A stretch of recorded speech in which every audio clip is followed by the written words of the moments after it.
नमस्ते बच्चों, मैं श्रीमती सुशीला पाल आप सबका स्वागत करती हूँ। बच्चों, आज हम लिंग पढ़ने जा रहे हैं जिसे इंग्लिश में जेंडर कहते हैं। आप सभी जानते हो कि इंग्लिश, मराठी और संस्कृत में भी 3 लिंग होते हैं, पुल्लिंग, स्त्रीलिंग और नपुंसकलिंग, जबकि हमारे हिंदी में मात्र 2 ही लिंग होते हैं।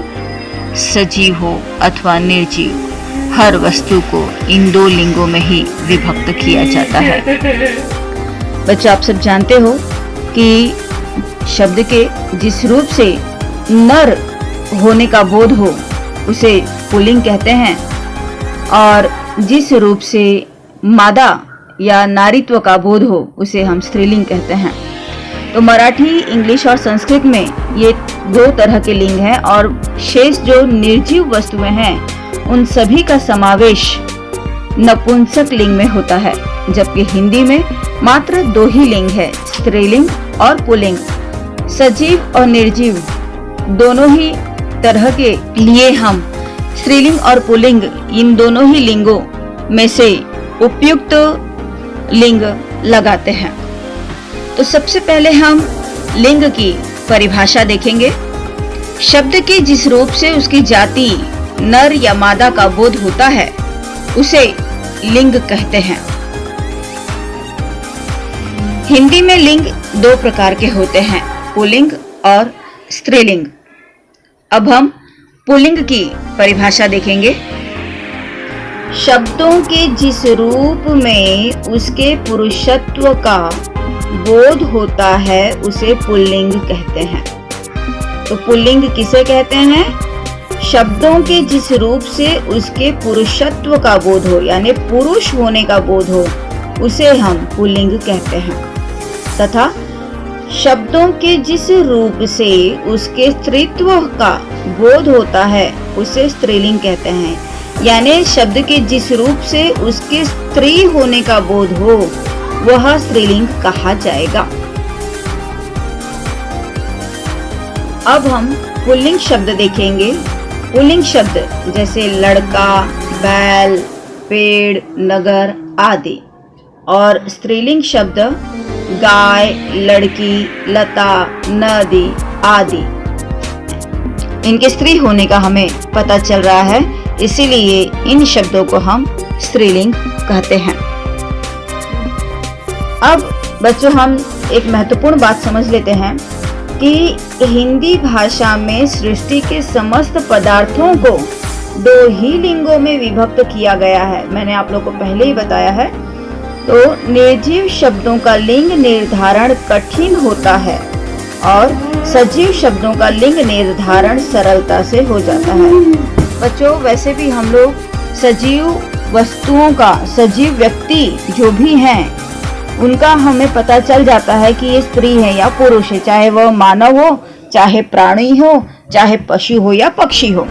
इनके लिंग का हमें पता चल जाता है, किंतु जो निर्जीव वस्तुएं हैं उनके ही लिंग समझने में हमें कठिनाई होती है। तो अब हम समझते हैं सबसे पहले पुल्लिंग को। हिंदी में जो शब्द रूप या बनावट के आधार पर पुल्लिंग होते हैं उनका परिचय इस प्रकार है। अब हम देखेंगे बच्चों कि किस तरह के शब्द पुल्लिंग है। सबसे पहला है अकारांत पुल्लिंग शब्द। अकारांत पुल्लिंग यानी अ से जिसका अंत हो। यहाँ देखो, राम है, म में अ स्वर लगा हुआ है, तो इस तरह अ स्वर से जिन शब्दों का अंत होता है उस तरह के पुल्लिंग शब्द हैं ये। तो उदाहरण है राम, बालक, ग्रह, सूर्य, सागर आदि। तो यहाँ हम देख रहे हैं बच्चों कि ये सभी शब्दों का जो अंत है, अंत ये म में अ है, क में अ है, ह में अ है, य में भी अ है। तो अ स्वर से युक्त जो अंत हो रहे हैं ऐसे पुल्लिंग शब्द। इसके बाद हम देखेंगे आकारांत पुल्लिंग शब्द, जैसे घड़ा, चूना, भूरा आदि। तो यहाँ पर ड़ा में आ से अंत हुआ है, चूना में भी आ से अंत हुआ है और भूरा में भी आ से अंत हुआ है।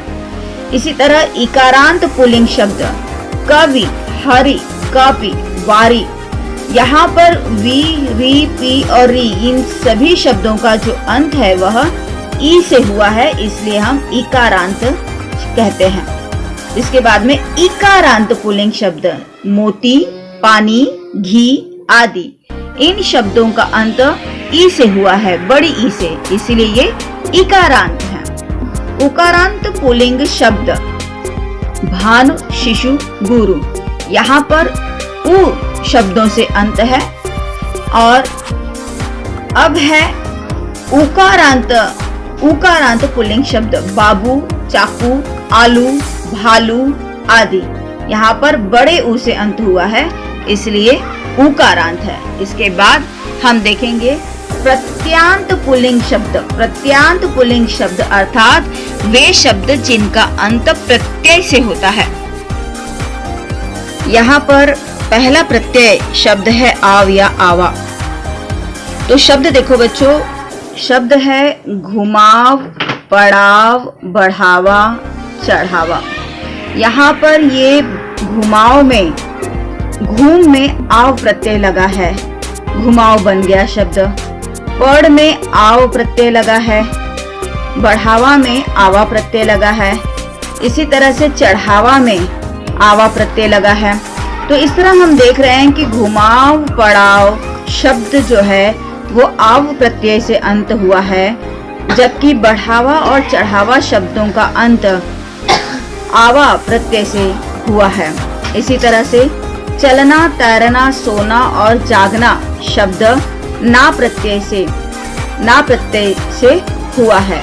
और लड़कपन, भोलापन, बड़प्पन, बचपन इन शब्दों का अंत पन प्रत्यय से हुआ है।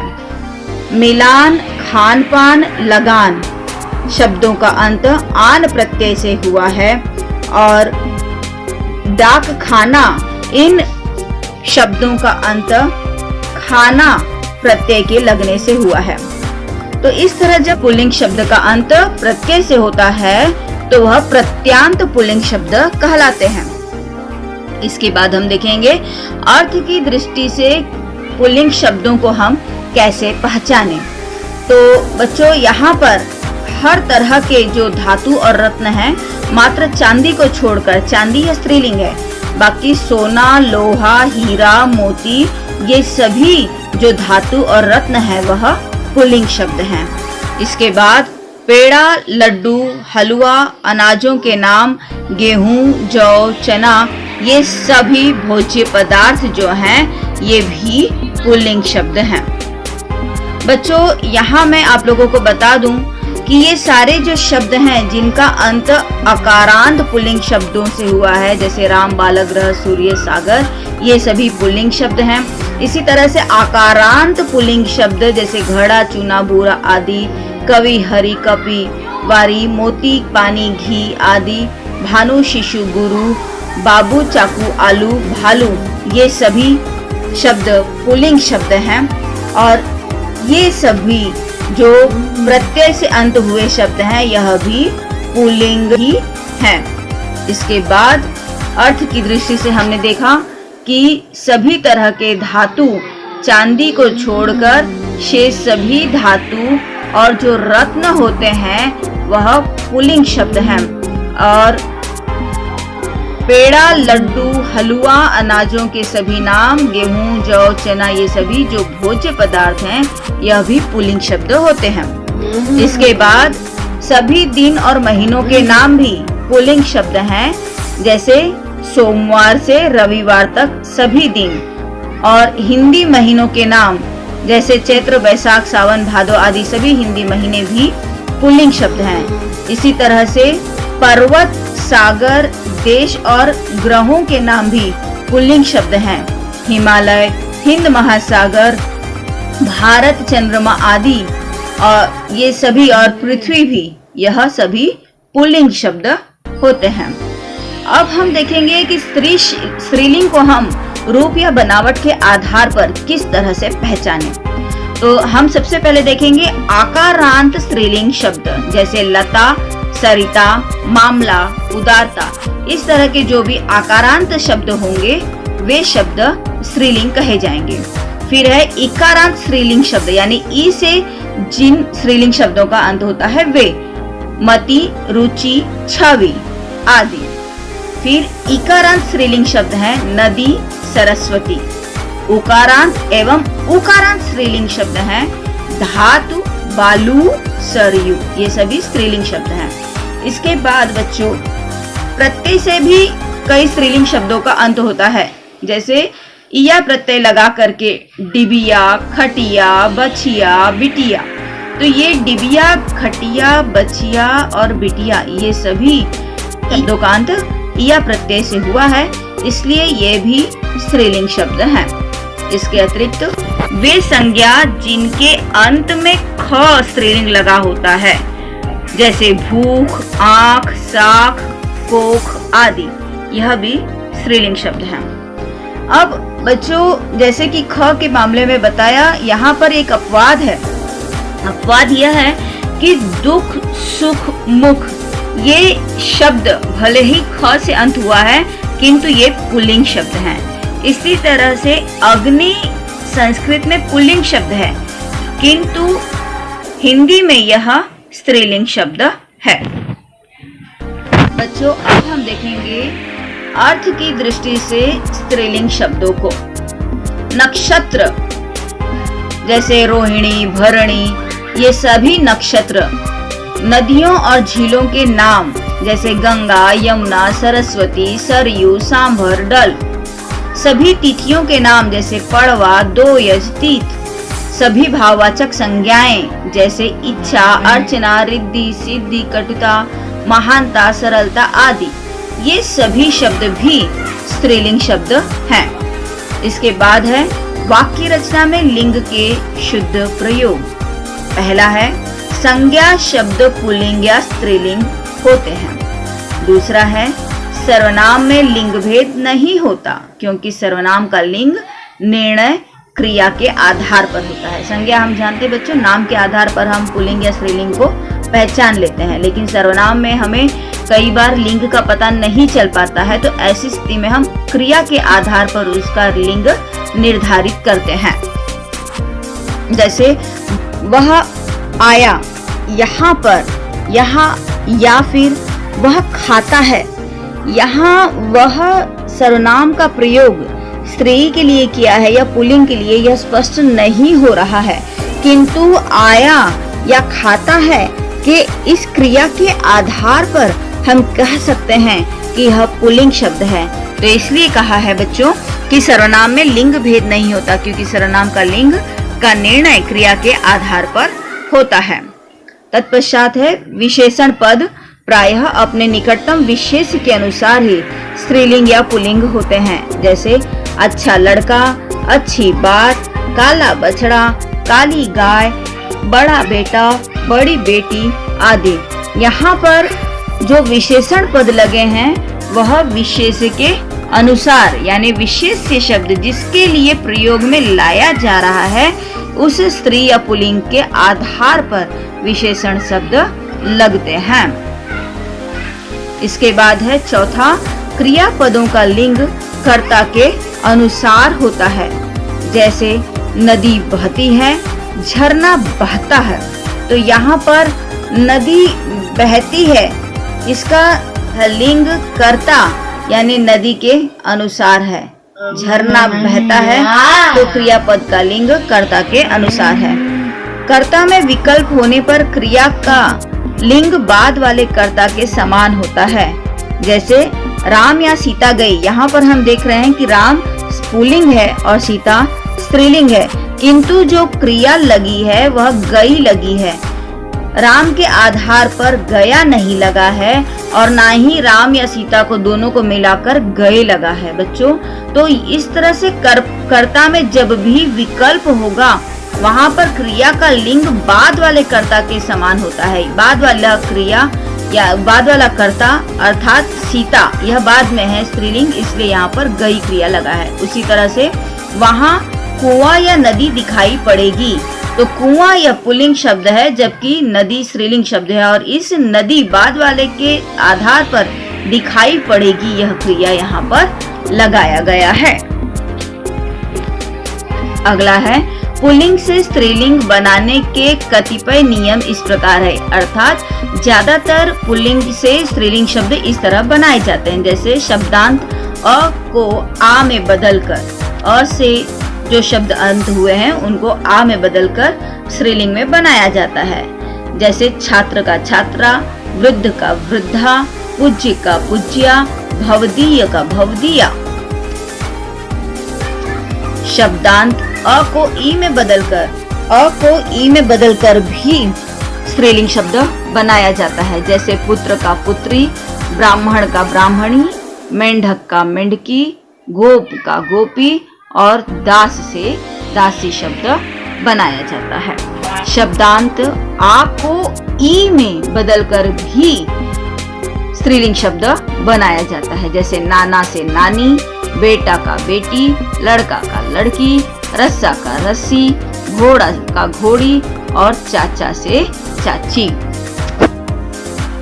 चौथा है शब्दांत आ को इया में बदलकर, जैसे बूढ़ा से बुढ़िया, चूहा से चूहिया, कुत्ता से कुतिया, डिब्बा से डिबिया, बेटा से बेटिया, लोटा से लुटिया।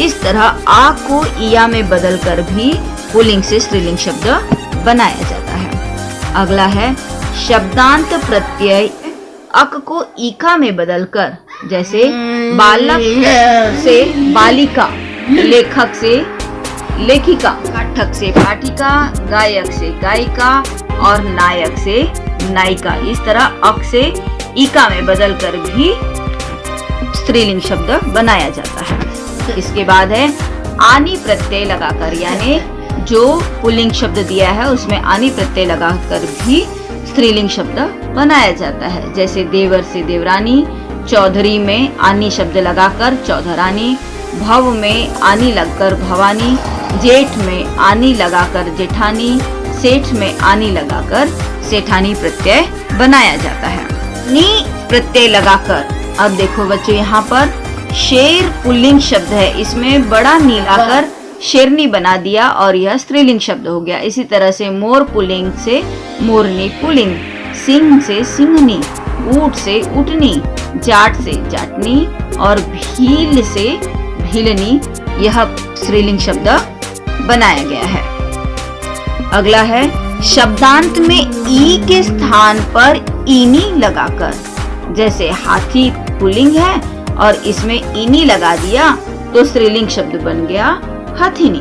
तपस्वी से तपस्विनी, स्वामी से स्वामिनी। अगला है इन प्रत्यय लगाकर भी स्त्रीलिंग शब्द बनाया जाता है।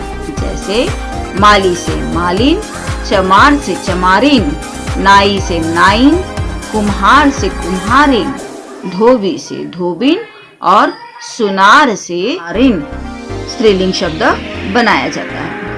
बच्चों अगला प्रत्यय है आइन।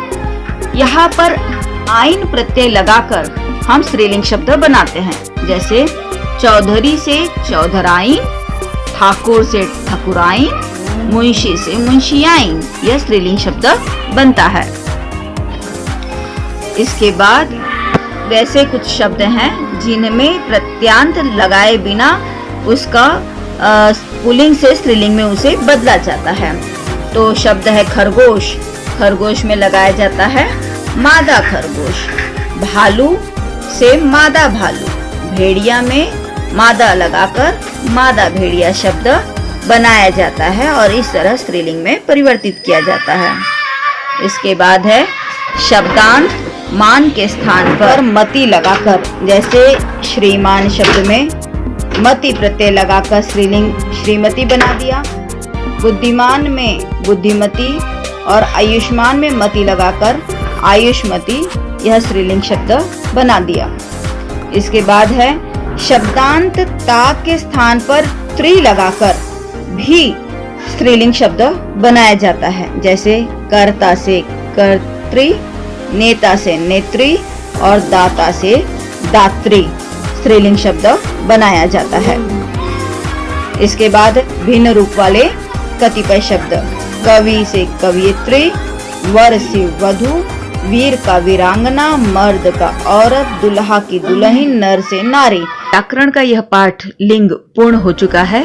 इसके अतिरिक्त संज्ञा, सर्वनाम, क्रिया, विशेषण, अव्यय, अलंकार, छंद इत्यादि अन्य कई विषयों पर और निबंध के भी कई विषयों पर वीडियो बनाए हैं। यदि आप लोगों को देखना हो तो देख सकते हो। और यह वीडियो पसंद आया हो तो लाइक कीजिए, शेयर कीजिए, सब्सक्राइब कीजिए और कमेंट कीजिए। धन्यवाद।